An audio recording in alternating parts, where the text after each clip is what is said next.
Welcome to Twilight Fables, where we tell stories for you to sleep, but not too soundly. Tonight, we begin a tale you think you know, the story of a curious girl named Alice, a white rabbit, and a wonderland filled with whimsy. But fairy tales are often warnings, dressed in riddles and painted in pastels. What if Wonderland wasn't a place of nonsense, but something far older, something hungry?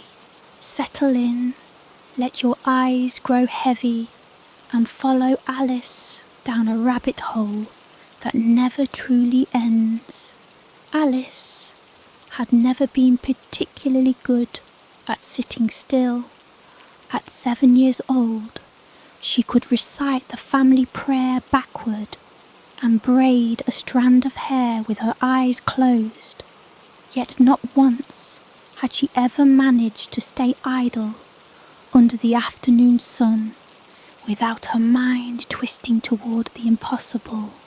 It was a bright spring day in the village of Coldwell, a place as neat and forgettable as a blank page.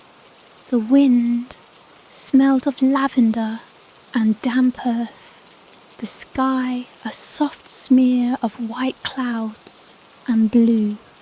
Alice sat with her sister Eliza near the edge of the family's garden. Eliza, with her bonnet too tight and dress too clean, read aloud from a dull history book, her voice a steady dribble like water leaking from a tap. And so King Alaric decreed that no subject should be seen in the garden after sundown, for fear of offending the spirits.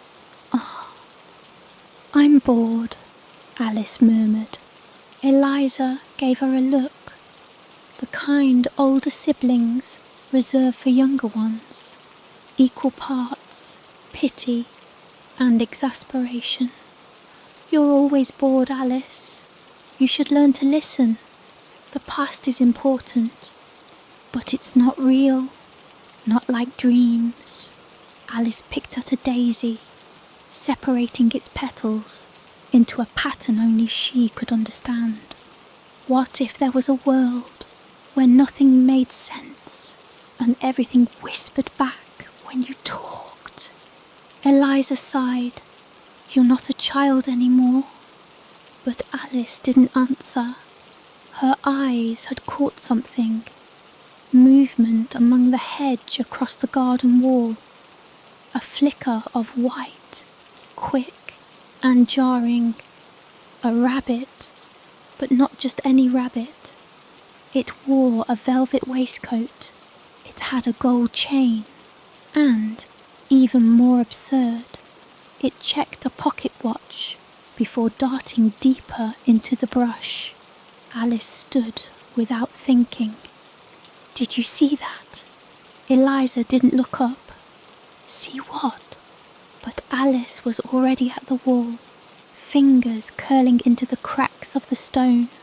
The wind shifted, carrying a new smell, dust and mushrooms and something faintly metallic, like rusted keys. She climbed quickly and dropped over the other side, her shoes sinking slightly into the moss-covered ground. The rabbit was still in sight, darting beneath brambles and low-hanging branches, always just a second from being lost again. "Wait!" she called. "Please, wait!" The rabbit did not turn, but laughed, an eerie, clicking sound that was not quite laughter at all. The deeper she went, the quieter everything became. Birdsong gave way to silence. The trees thickened, the trunks knotted like ancient fists. Vines drooped overhead, veiling the sky, until the world turned grey-green and dim.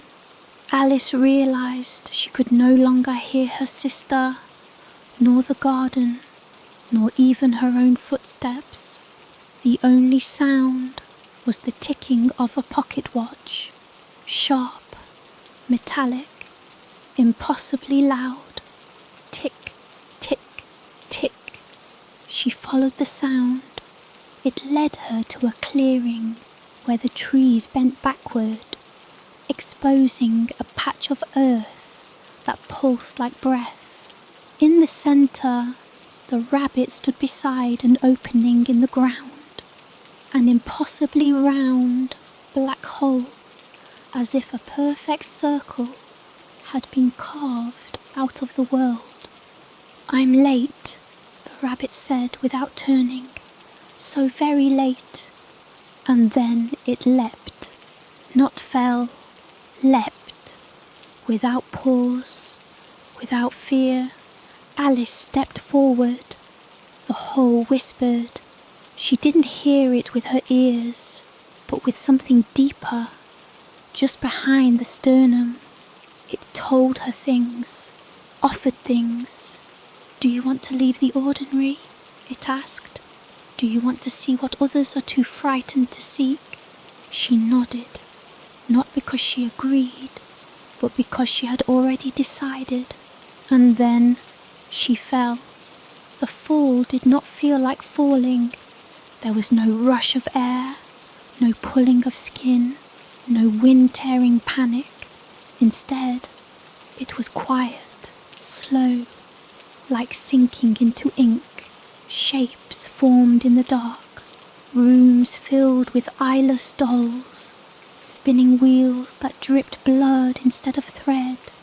A schoolroom where the children had no mouths, but screamed anyway.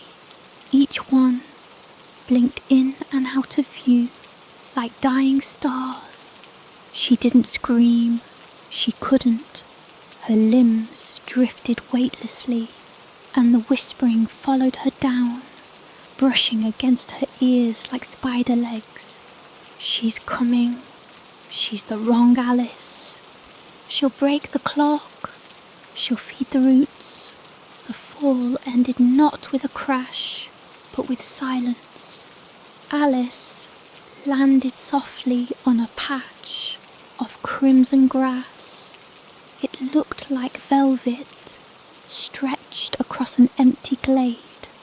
A path of white stones led forward, spiralling toward a crooked wooden door, standing on its own, with no wall behind it. The sky was lavender now, and the trees here were shaped like spires, long, skeletal fingers scraping the air. She stood, brushing herself off. The rabbit was gone, so was the hole. There was no up or down anymore, no clear way back. The wind smelled different here, sweet and burning, like sugar scorched in a pan. The whispers had stopped, but something else watched. Alice turned in a slow circle. Every tree seemed to lean toward her. Every stone hummed.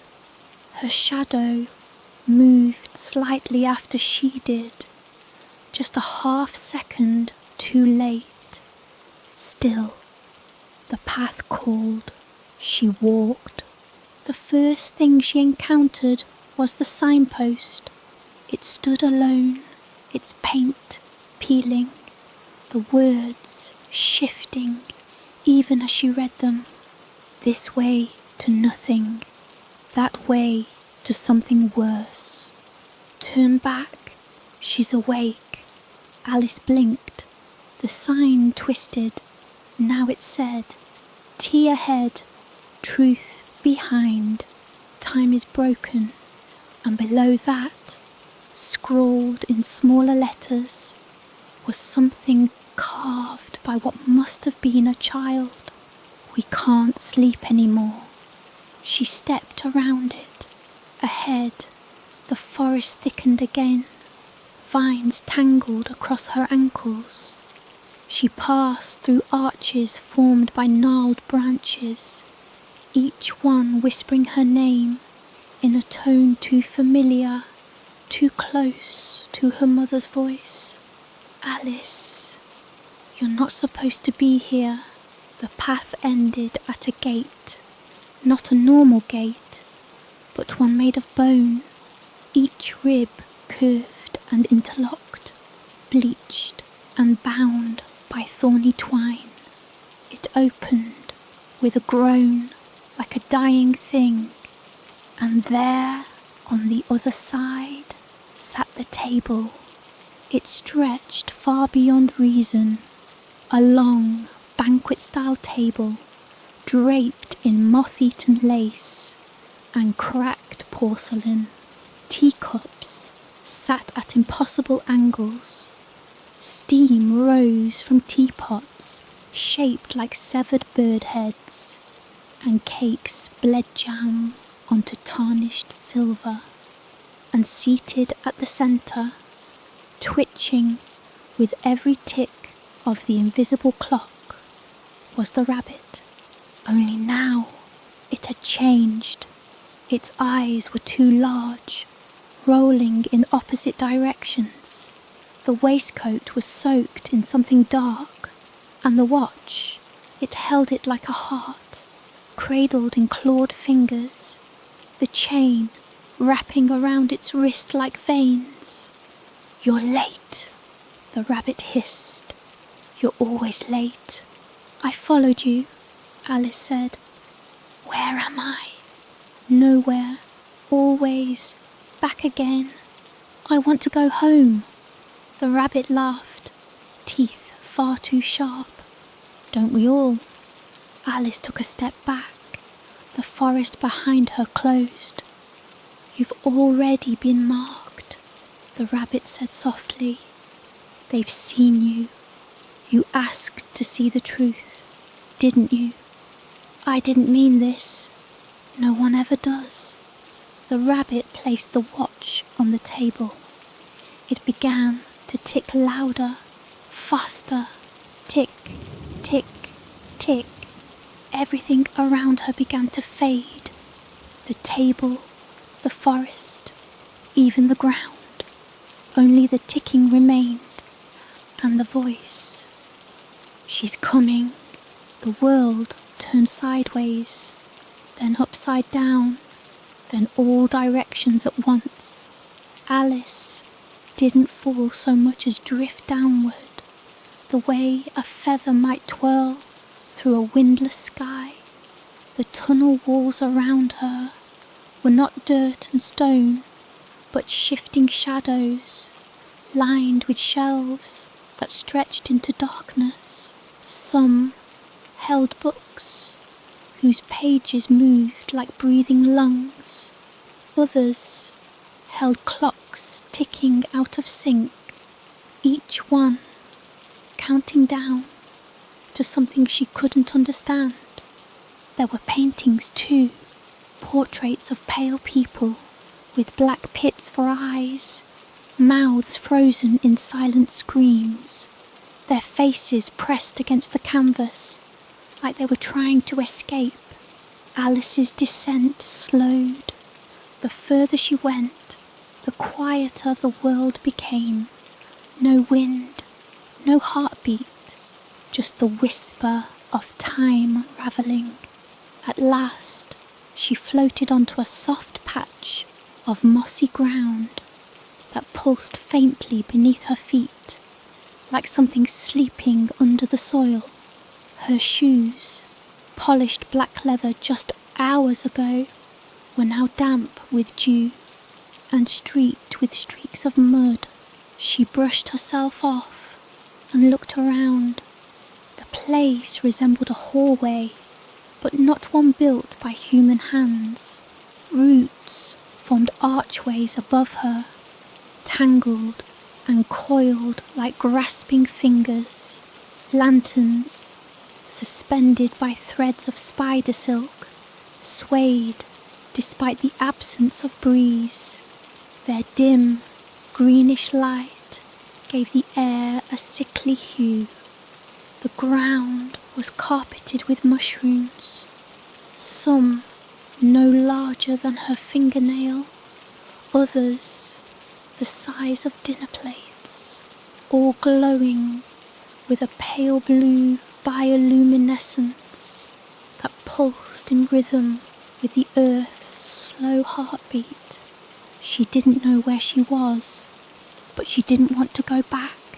Something about the world above, the crumbling mansion, the stifling expectations, the eyes always watching, felt more suffocating than this eerie dreamscape. Alice moved forward. The hallway twisted and the roots began to resemble ribs, bone-white, curved. She ran her fingers along them and felt the cold hum of something old. The walls moaned when she passed, a low sound like the sea trapped in a coffin. Then she heard it. Footsteps, not hers, light, precise, dancing almost. She turned a corner and stopped. There, beneath an arch of thorny brambles, stood a figure in a blue waistcoat and gloves too large for his thin, bony hands. A pocket watch dangled from his fingers, its glass face cracked, its tick far too fast. His ears twitched beneath a silk top hat, stitched with what looked like hair. A rabbit, or something once resembling a rabbit. He didn't have fur. His skin was pale, stretched thin and veined like wet paper. His eyes were too large, too human, yellowed, wide. They locked onto hers with sudden awareness. "You're late," he rasped. His voice was dry, like wind whispering through a tomb. "I didn't know I was expected," Alice replied. He smiled, or maybe grimaced. His teeth were jagged. "Everyone is expected. Everything here watches, listens, waits. For what?" The rabbit's head twitched once, then again, as if he were correcting an invisible posture.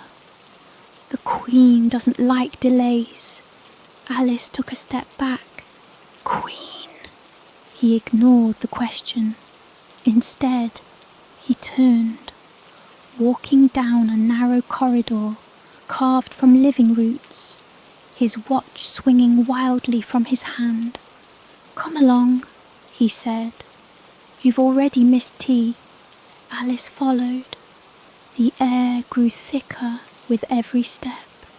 The corridor narrowed and the walls breathed, slow, steady, like the lungs of something immense and sleeping. Occasionally, she saw other doorways in the walls. Some were open, revealing rooms made of glass that showed visions of her old nursery, her mother's frown, her father's grave. Others were sealed shut, bound with chains made of bone, trembling softly as though something inside was trying to get out. She didn't ask questions. The rabbit wouldn't have answered. They emerged into a clearing beneath a sky of swirling ink. Trees with bark like scabbed flesh leaned inward, their limbs twisted into obscene shapes. A long table stretched across the centre of the space, laid out for a feast, but the food was wrong. Plates of teacups filled with writhing centipedes, cakes oozing dark sap, scones bleeding jam that smelled of rust and rot. Alice stared. Around the table sat creatures, A man with a top hat, far too tall for his narrow frame. His face was cracked porcelain, lips painted in a rictus grin. He stirred his tea with a finger that bled into the cup.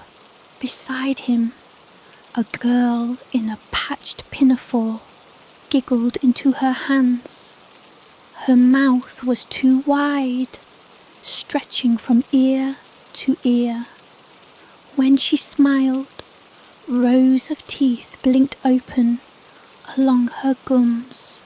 A third figure, half man, half hare, slumped at the table's head, twitching and shuddering with every tick of the rabbit's watch. His fur was sparse, his skin peeling beneath it. They all turned when Alice stepped forward. "Sit," the rabbit said. "I'd rather not," she replied, swallowing hard. The porcelain man cackled.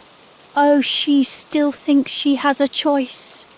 The rabbit's hand shot out and grabbed her wrist. Cold, like stone. "You'll sit," he said, "and you'll listen. That's how the games begin." The creatures laughed. Alice sat. The chair writhed beneath her as if it were alive. The porcelain man poured her a cup of tea. The liquid hissed when it touched the cup, steaming like acid. "To new guests," he said. "To the Queen," the others chorused. Alice didn't drink. The girl with the wide mouth leaned forward, her voice sing-song. "Do you dream, Alice? Or does the dreaming dream you?" Alice didn't answer.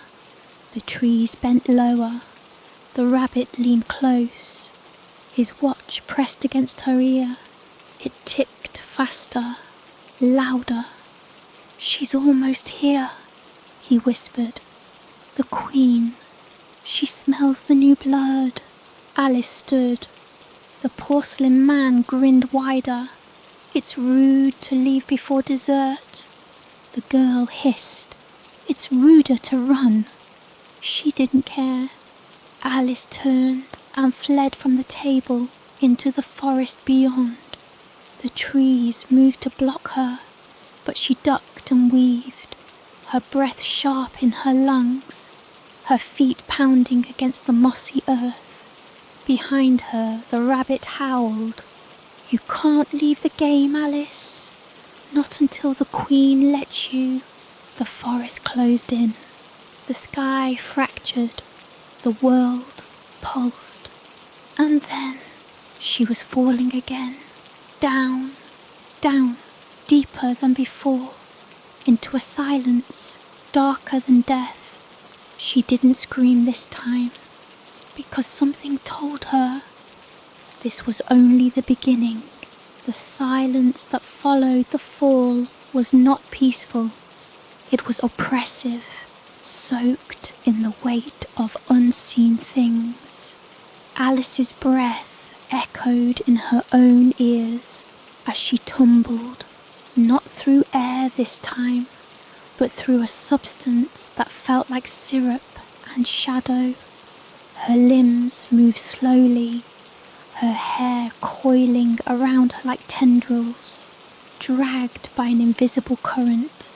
Her descent ended not with a crash, but a soft thud, as if the ground had been waiting to catch her.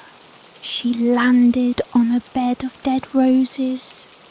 Their petals were blackened and dry, flaking to ash beneath her weight. Their thorns, however, were still sharp, biting into her skin with each movement. She winced and pushed herself up. The garden around her was silent, too silent. Not even the wind dared to whisper here. The sky was gone, replaced by a dome of bone-white branches that weaved together above her head. like the bars of a cage. Crimson vines slithered along the trunks of the trees, pulsing softly like veins. The flowers were wrong, blooms shaped like screaming mouths, buds that opened to reveal blinking eyes, and long stem lilies that twitched at her presence.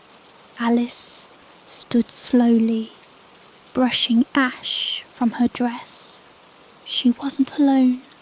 At the edge of the garden, a girl was waiting. She wore a dress of fraying silk, pale blue stained with brown.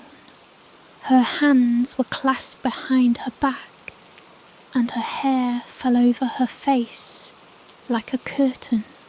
As Alice stepped closer, the girl's head tilted, not to look at her, but to listen. Her body twitched, subtle and rhythmic, like a puppet on invisible strings. "You shouldn't have run," the girl whispered, voice sharp as broken glass. Alice stopped walking. "Who are you?" The girl giggled, a sound that didn't match her age or her body. "I was Alice once too." The blood in Alice's veins turned to ice. "What?" The girl lifted her head. Her eyes were hollowed out, sewn shut with black thread.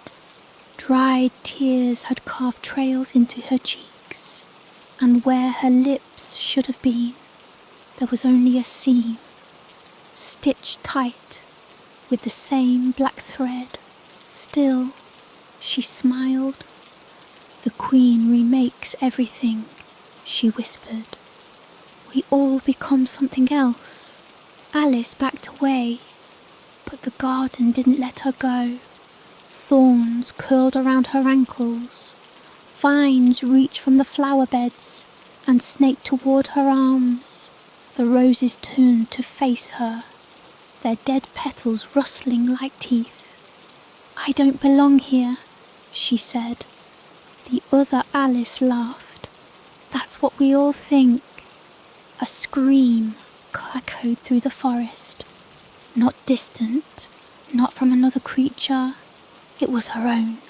Alice hadn't opened her mouth, but the sound, raw, agonized, real, was hers.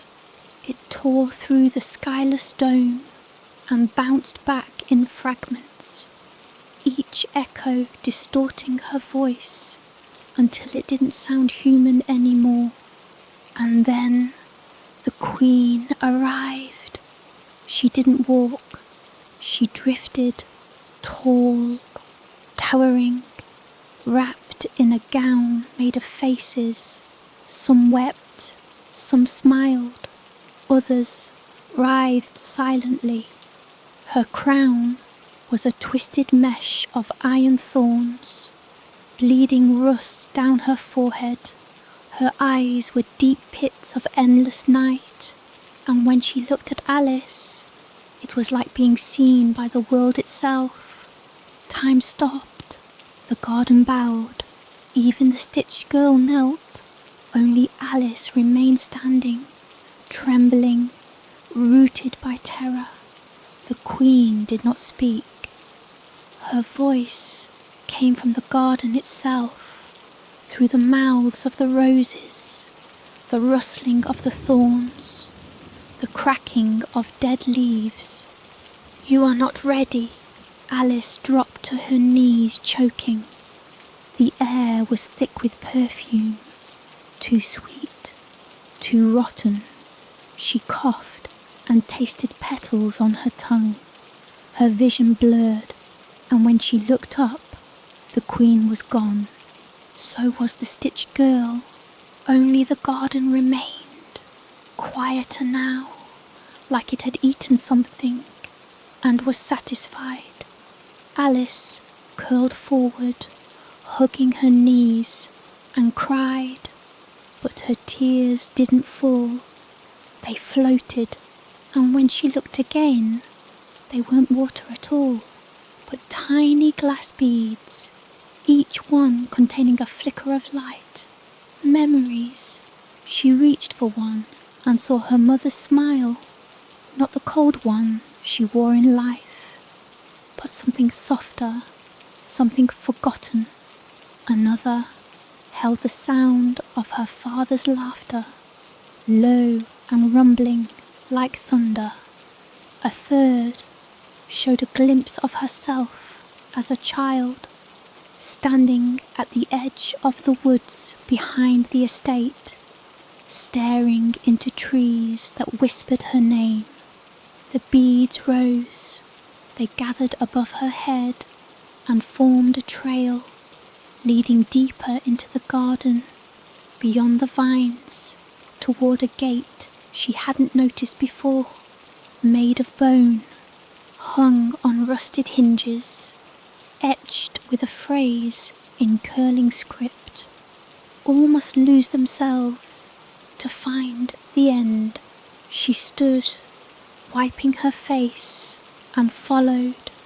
The gate creaked open at her touch. Beyond it lay a path paved in shattered mirrors. With every step she took, her reflection changed. Her hair turned white, her eyes black, her body stretched or shrank. She saw herself as a child, as an old woman, as something monstrous. The path toyed with her, whispering things she refused to hear. Then came the whispers, faint at first, then louder. Voices she recognized, her own, echoing from ahead, repeating her thoughts, her fears, her secrets. She always hated you. You're just like her. He didn't love you. No one ever has. Each step hurt, not physically, emotionally.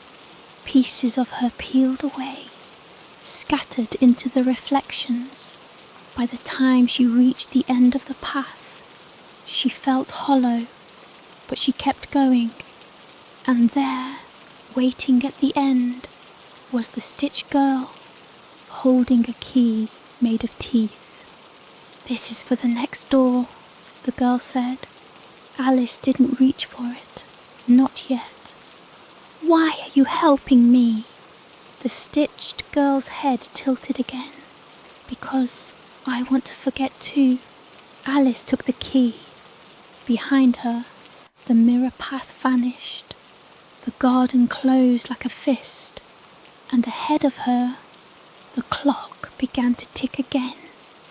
The key was warm in her palm, not comforting, more like the kind of warmth left behind by a dying animal. Alice held it by its jagged stem, careful not to cut herself on the uneven edges.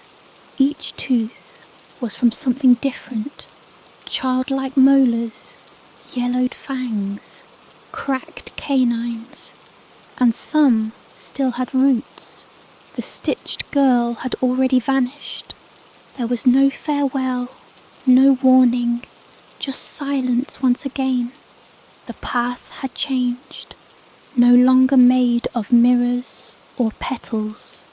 It was now a hallway of rotting wood and damp stone, the walls weeping with condensation. Carvings ran along them, crude and childlike, drawings scratched with nails, or something sharper. A girl with long hair, a crown, a rabbit, a house with arms, and a door, always the door.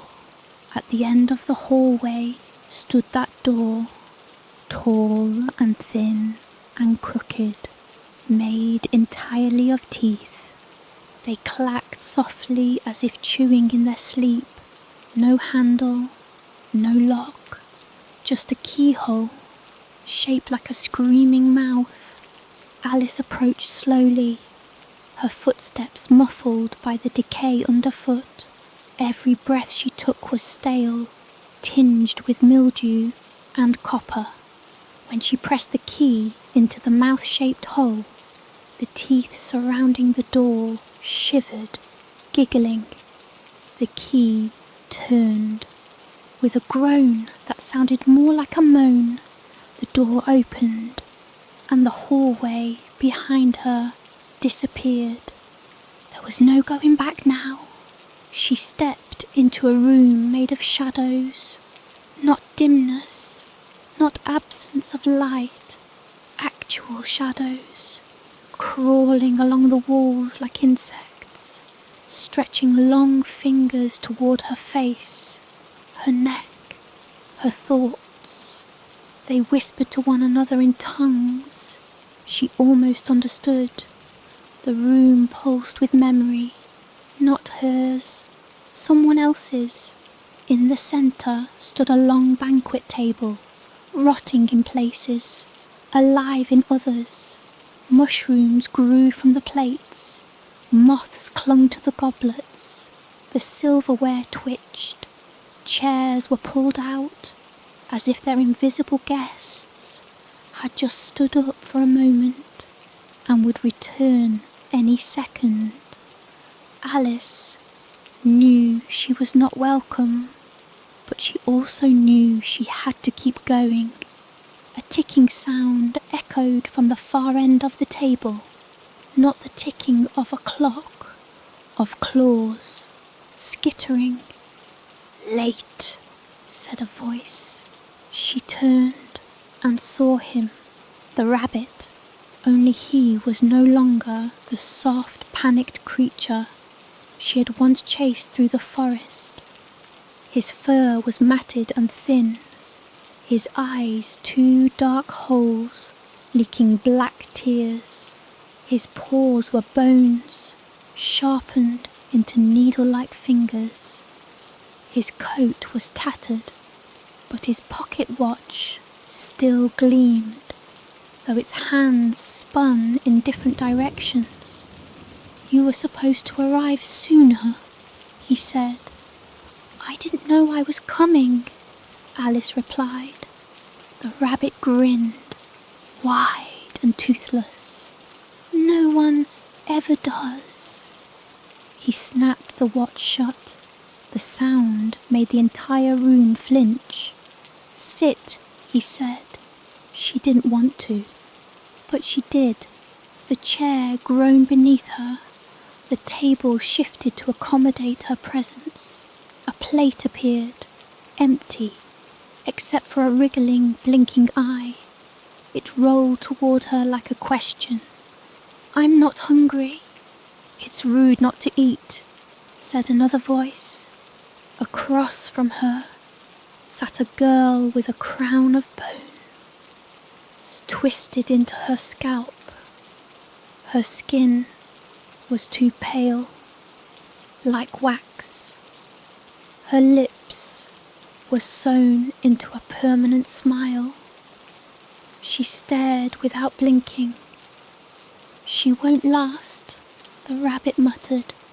"She'll try," the girl replied. "They all do." The table creaked as more guests appeared, each one more wrong than the last. A man with his mouth on his forehead, a woman with wooden joints, a child who moved like a spider. They ate from invisible plates and sipped from empty cups, but all the while their eyes never left Alice. They were waiting for her to do something, anything, but all she could do was sit, frozen, breathing shallow, until the candles flickered, one by one, and the walls began to peel back, revealing not more rooms, but faces, huge and silent, pressed against invisible glass, watching her. Some wept, some screamed, none made a sound. She stood. "I have to leave," she whispered. The rabbit stood too. "Then run," The banquet vanished. Alice found herself standing on a checkerboard floor, stretching endlessly in all directions. No sky above, no horizon, only squares of black and white, and standing across from her, a queen, but not the queen of the garden. This one was smaller, sharper, her dress made of playing cards, her face porcelain smooth, but cracked down the middle. Her hands were covered in red. She pointed a finger at Alice. "Off with your name." Alice blinked. "What?" The queen screamed, so loud it broke the tiles beneath her feet. A tremor rippled outward. From the black squares came arms, pale and clawed, reaching to grab her ankles. "Off with your name!" The arms caught her, pulled her down. Alice fell, again, through chessboards and banquet tables and whispering teeth, and landed in water. She was drowning. The cold water filled her nose, her ears, her thoughts. She kicked upward, but there was no surface, only ink, thick, pressing, alive. Her lungs screamed, her fingers clawed at nothing. Then hands pulled her up. Air slammed into her chest. She coughed and gasped and vomited up water and petals. She lay shivering on a moss-covered floor, blind in the darkness. "You're not supposed to drown here," said a voice. She turned her head. A girl sat beside her, cross-legged, wearing striped stockings and a crooked grin. The Cheshire Cat, but she was not a cat, not anymore. Her face shimmered, half skin, half fur. Her grin extended past her cheeks. Her eyes glowed, one yellow, one missing. "Where am I?" Alice asked. The cat girl tilted her head. "In between." "Between what?" The grin grew wider. "Who you were and what you'll become."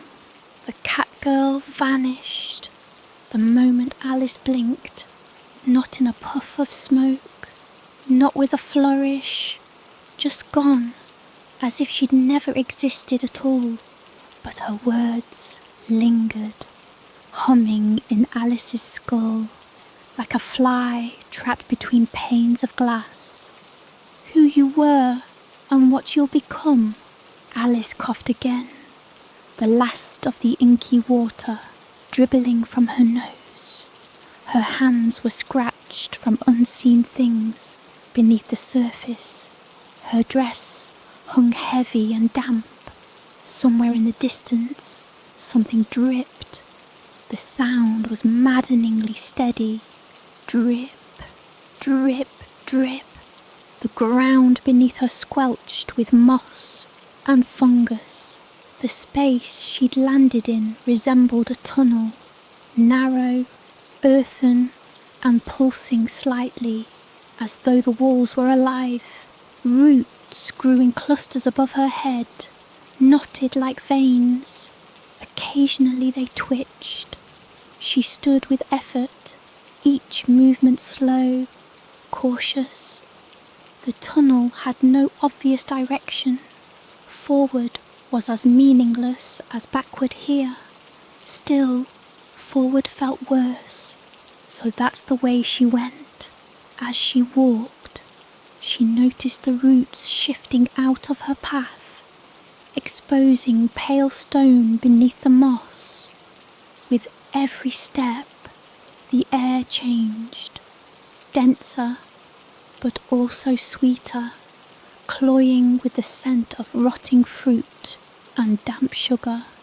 Then came the laughter, thin, childlike, wrong, Alice froze. The path ahead twisted suddenly, revealing a bend. Beyond it, a warm glow flickered, the golden light of lanterns or candles. She should have been relieved. She wasn't. The laughter grew louder. When she rounded the bend, the world changed again. The path opened into a small glade, encased by tree roots that curved inward like ribs. The ground was soft and velvet-like, the colour of dried blood. In the centre of the space stood a carousel, only it didn't spin. It writhed. The horses weren't horses, they were girls, or had once been. Their bodies were bent and reshaped, limbs replaced with metal rods, faces frozen in screams or laughter, stitched mouths pulled wide.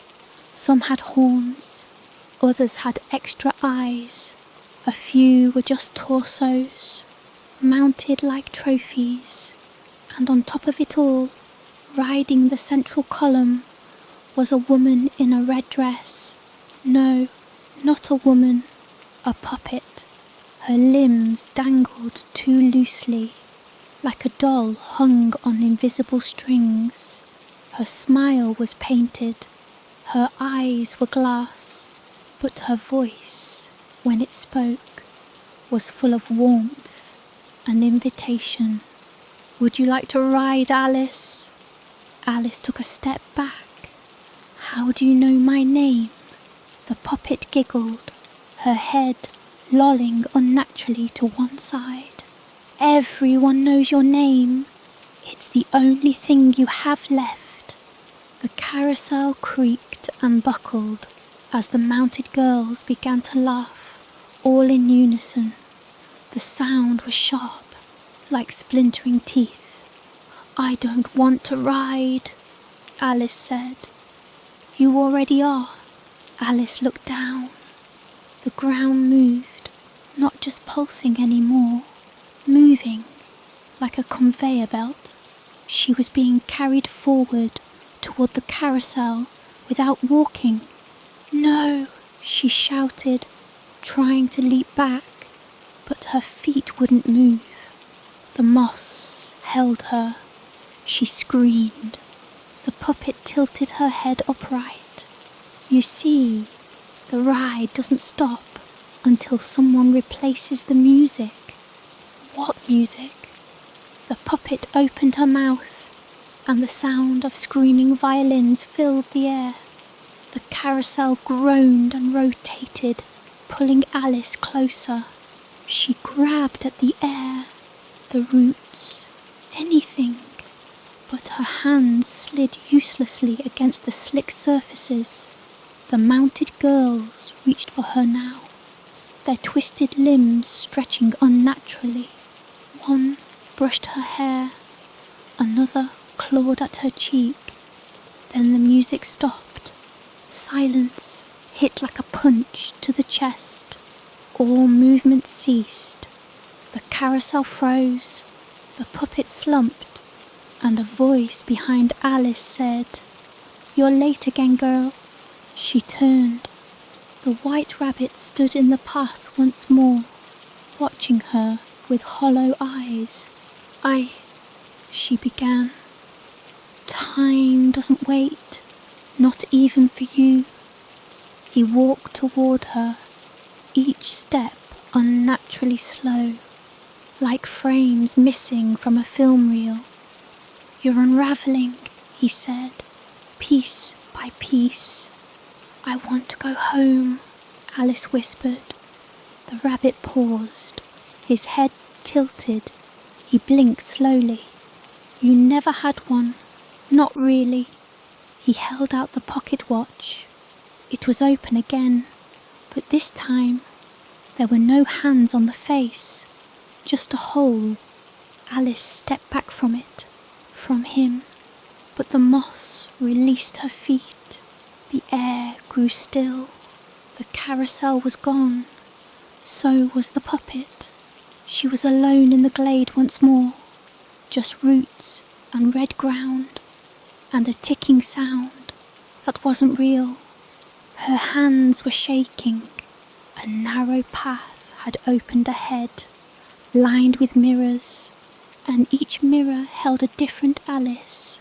One crying, one smiling, one bleeding, one already dead. She didn't want to walk through them, but she did. She passed a mirror where her reflection was older. Tired eyes, broken nails, lips sewn shut. Another showed her in a crown, another in a cage, another with rabbit ears, and one was just darkness, no reflection at all. That mirror whispered. She leaned closer and saw her face finally appear, but it wasn't her expression. It smiled when she didn't. It blinked when she stared. It mouthed words she hadn't spoken. Then it whispered, "Turn around." She did, and found herself face to face with a door made of glass, clear, inviting, thin as breath. Etched into the top were the words, "Enter to forget."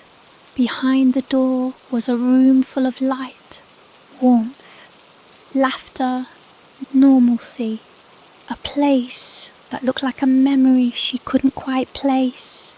Alice reached for the handle and stopped, because behind her something had followed her through the mirrors. Its breath rattled, its hands were long, its face wore her features, but wrong, stretched, decayed, smiling too wide. The door remained still, a choice. Forget or remember, run or turn. Alice placed her hand on the handle, but didn't push.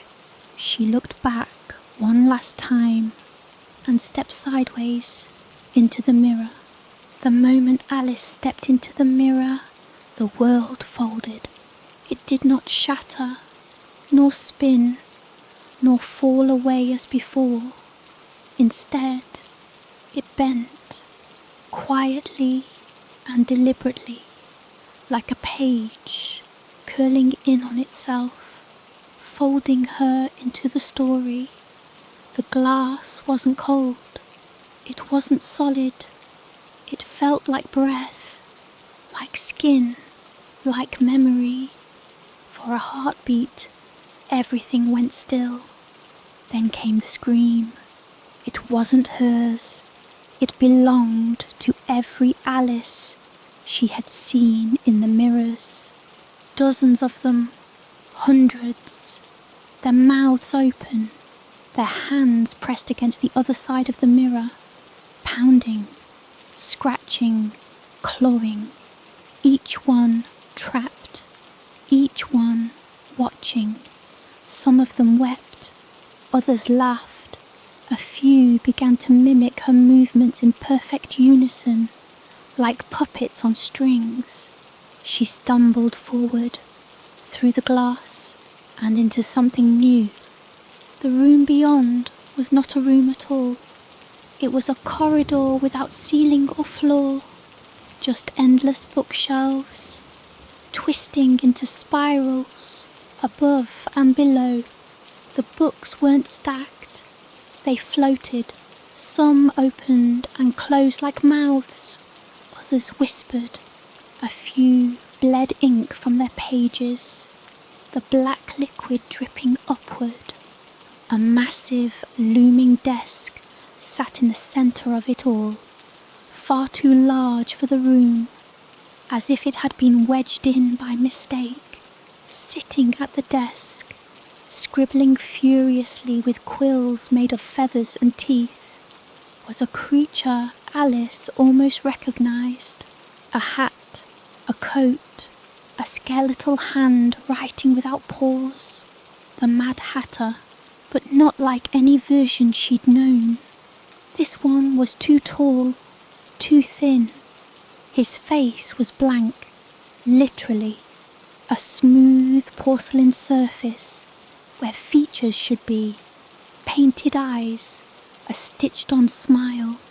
His hands clicked as he wrote, bone on parchment, the quill dipped into a small bottle filled with blackened fingernails.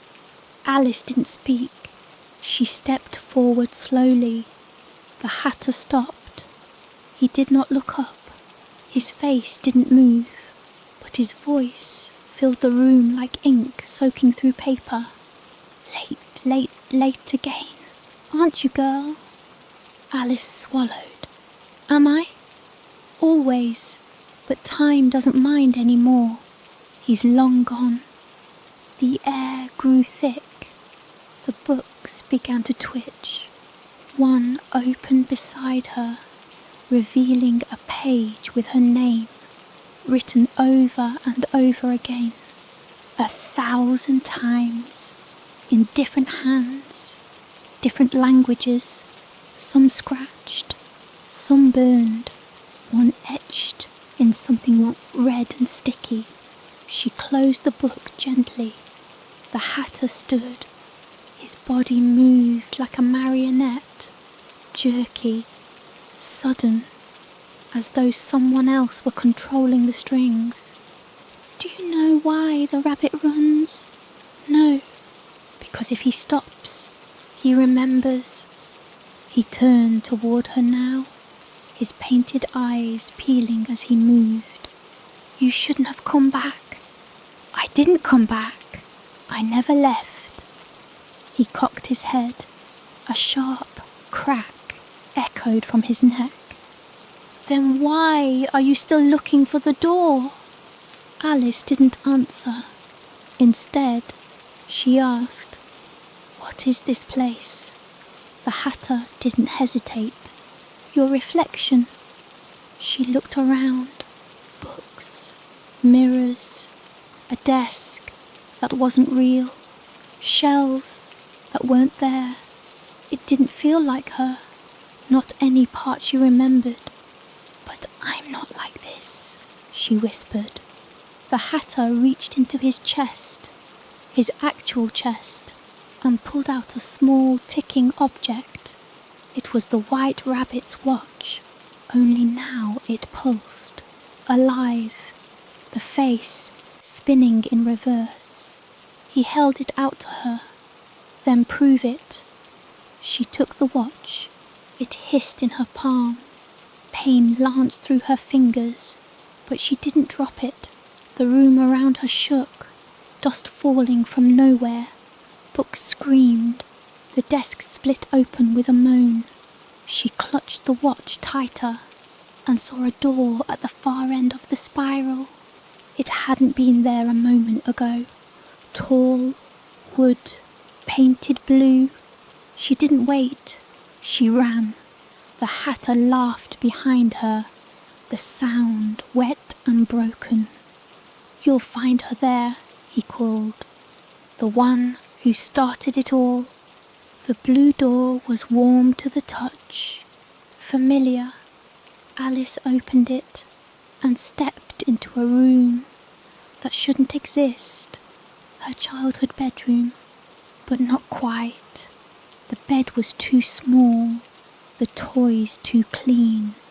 The walls still held shadows where pictures once hung, but no pictures remained. On the bed sat a girl, no older than 7. She had Alice's face, but cleaner, untouched. Her eyes were closed, lips moving silently, fingers clutching a small white rabbit doll. Alice took a step forward. The girl opened her eyes. I knew you'd come.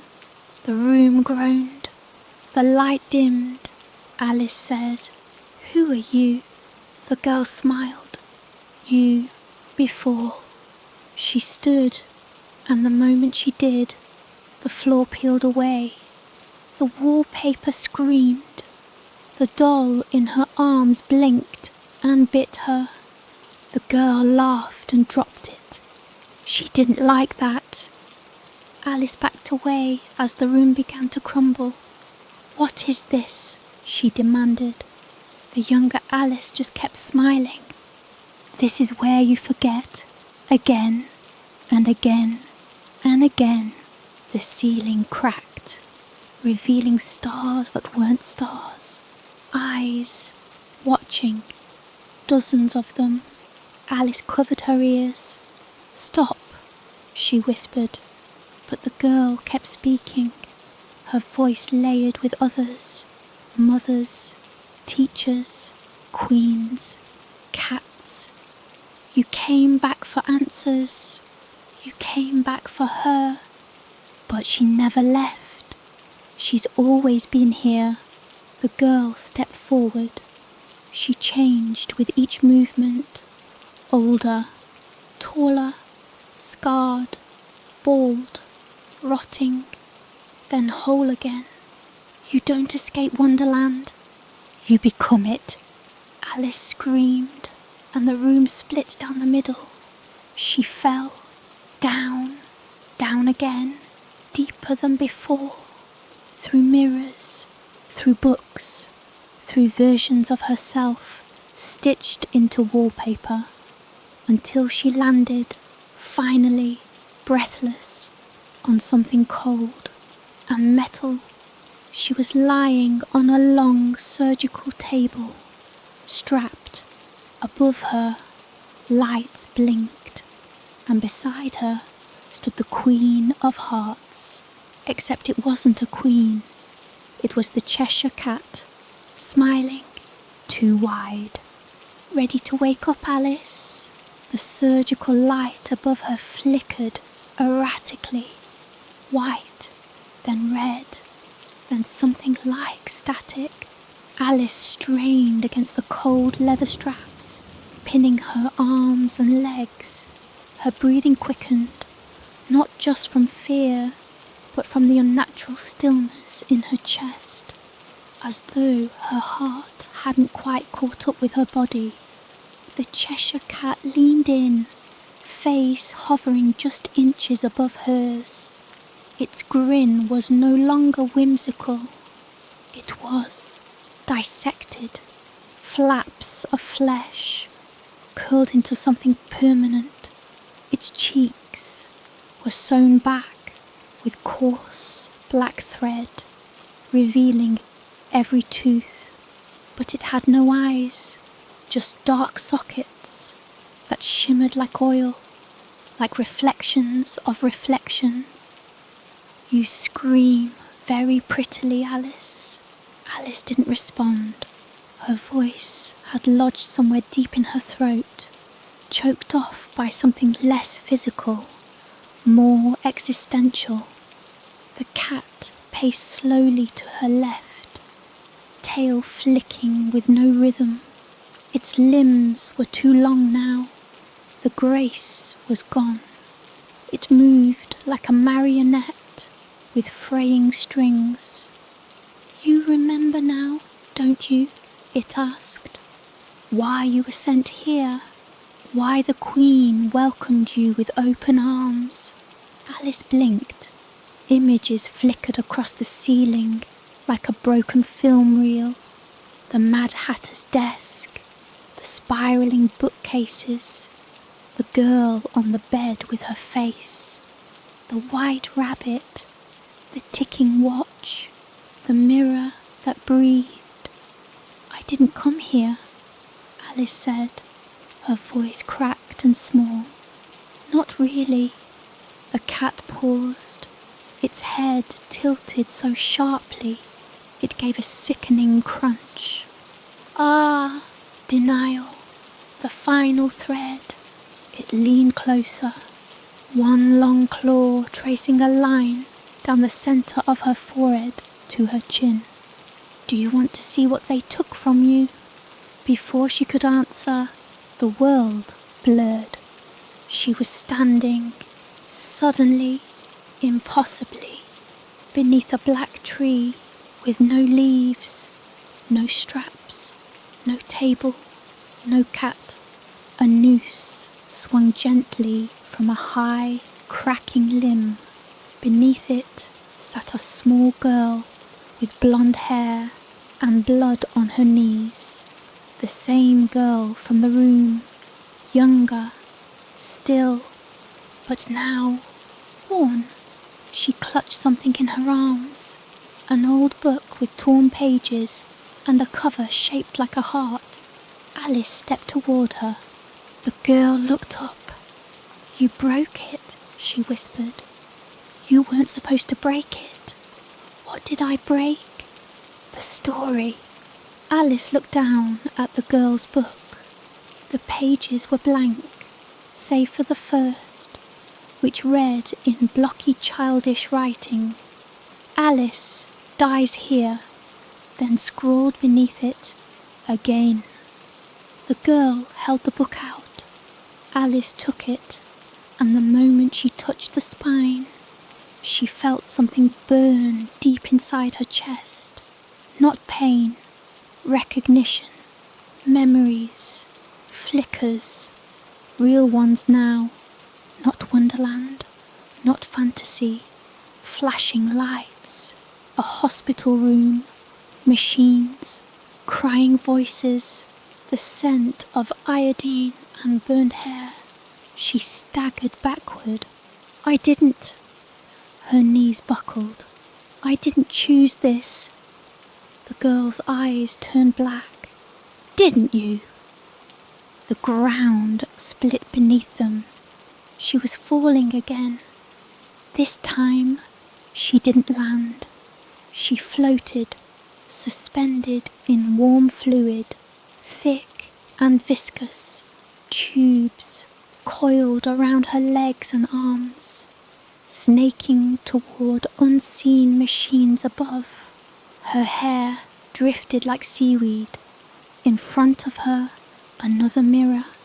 She reached toward it with effort. The reflection wasn't her. It was the girl again. Mouth sewn shut now. Hands clawed raw. Behind the girl stood the queen. Only, this time, Alice saw her clearly. Not a crown, not a regal gown. A nurse's uniform, white, splattered with old blood. Eyes like needles, skin too tight, and a voice that pulsed into Alice's head with no mouth movement. "You have to want to wake up." Alice opened her mouth. The fluid rushed in. She screamed, bubbles, choking, grasping. She bolted upright, gasping. She was back on the surgical table. The straps now hung loose at her sides. The Cheshire Cat was gone, but in his place stood the March Hare.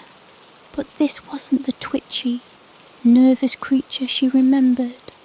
This hare was emaciated, almost skeletal. His fur was matted with something dark. His ears drooped like torn fabric. His paws dragged as he approached her, leaving streaks of black tar. "Tick-tock," he said in a hoarse whisper. "They'll come for you now." Alice tried to stand, but her legs trembled.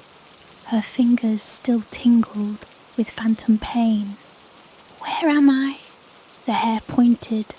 Behind him was a door, not ornate, not dreamlike, just a simple steel hospital door. She walked toward it slowly. The hare did not follow. "They'll try to stop you," he said. "Who?" "Everyone who loves you." She turned the knob.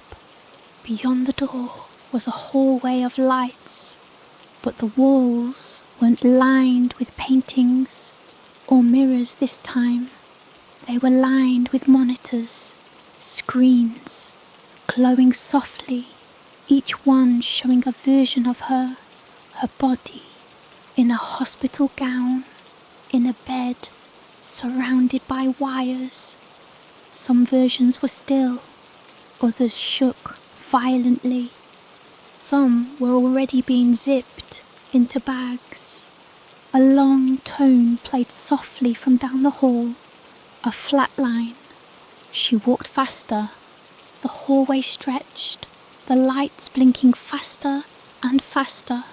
Then she saw him, the white rabbit, slumped against the far wall.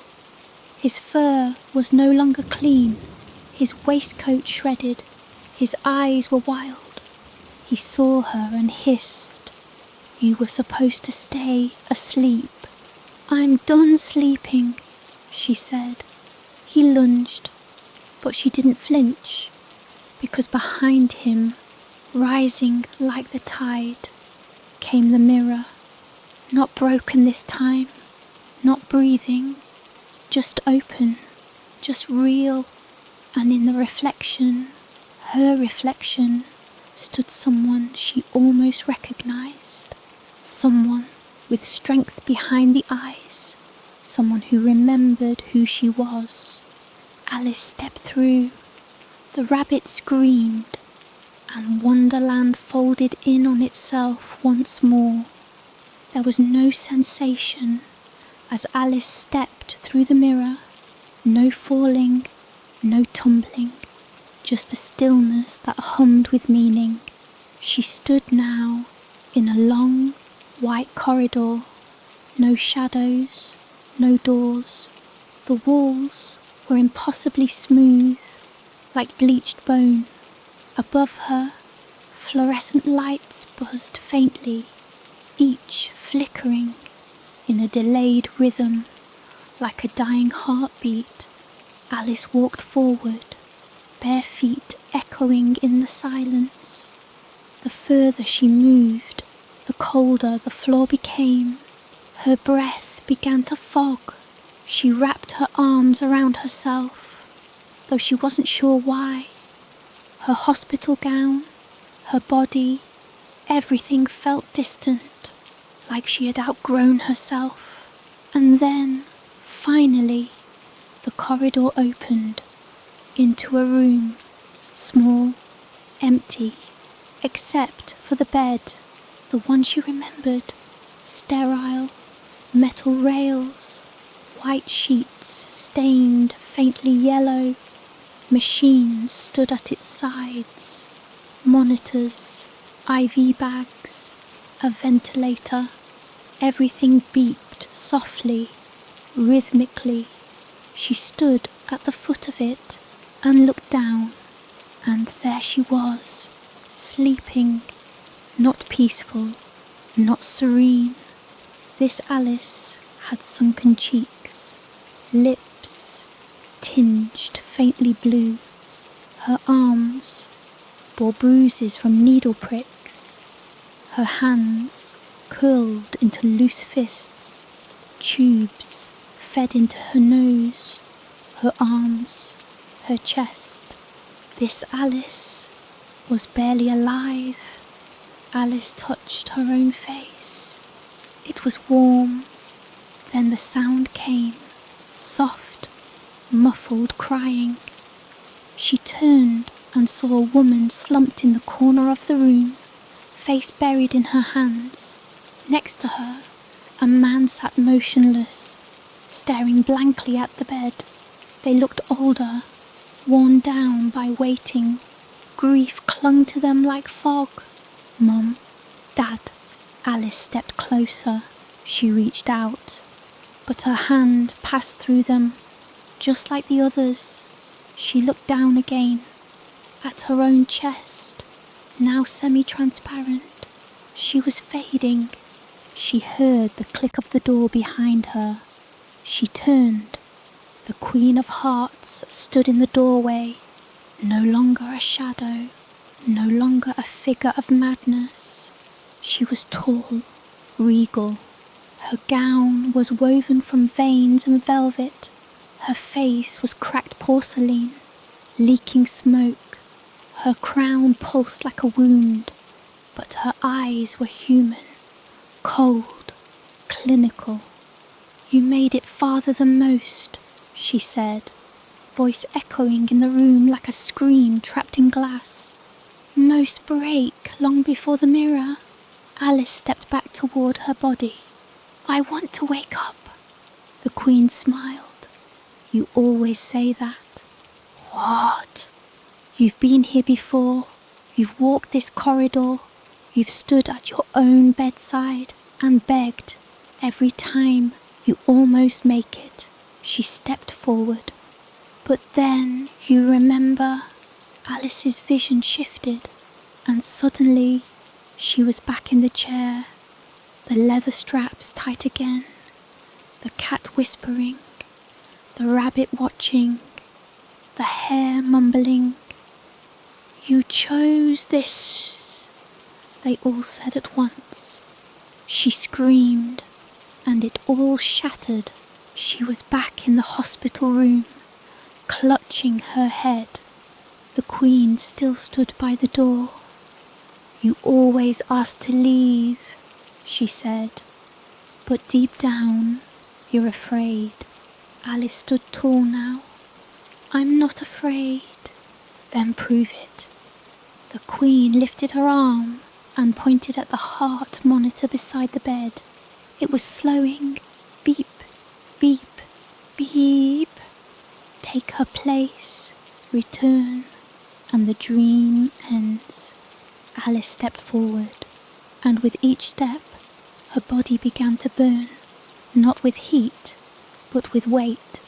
Memories flooded in, laughter, tears, sunlight, pain, the unbearable sharpness of reality, and she was grateful for it. She climbed into the bed, and the Queen began to dissolve. Smoke, ash, a scream swallowed whole, light everywhere. Alice opened her eyes. The ceiling was plain, real. Beep, beep, beep. Steady now, strong. She gasped, and the breathing tube came out. Her mother screamed. Her father dropped his coffee. Nurses flooded in. But all Alice could do was cry, because it was over. The Queen was gone. The cat, the rabbit, the hare, gone. And Wonderland was nothing more than a scar in her mind, a dark dream, one she'd never return to, or so she thought, because later, when they wheeled her into recovery, when the fluorescent lights began to dim, she saw it, in the corner of the room, a smile, floating in mid-air, just a grin, watching, waiting. We'll see you again, Alice, it whispered. We always do.